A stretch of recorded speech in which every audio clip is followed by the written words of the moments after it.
Ikiwa Tanzania inaadhimisha miaka 61 ya muungano kati ya Tanganyika na Zanzibar, wanafunzi katika Chuo Kikuu cha Waislamu cha Morogoro kimeadhimisha siku hii kwa kufanya shughuli mbalimbali za usafi katika mazingira ya chuo hichi.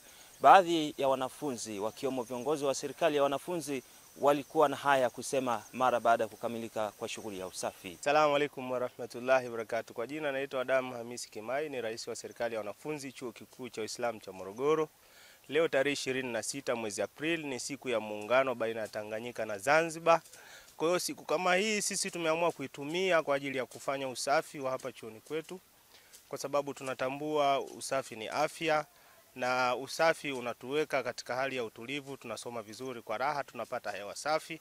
Kwa hiyo sisi tumeamua kuidumisha siku hii muhimu kabisa ya muungano kwa ajili ya kudumisha na kuenzi usafi. Kwa hiyo tunawasihi wanafunzi na watumishi wote wa chuo walipe kipaumbele swala la usafi katika mazingira yetu ya chuo, lakini hata nje ya chuo. Kwa hiyo sisi tunatambua swala la usafi na tunatambua kwamba muungano baina ya Tanganyika na Zanzibar ni kitu na ni tunu muhimu katika taifa letu. Kwa hiyo katika maadhimisho hayo sisi kama serikali ya wanafunzi wa Chuo Kikuu cha Uislamu cha Morogoro kwa kushirikiana na wanafunzi wote tupo tunafanya zoezi la usafi katika chuo chetu, ikiwa ni moja ya jambo ambalo linakuwa ni miongoni mwa mambo ya kuadhimisha katika siku hii adhimu.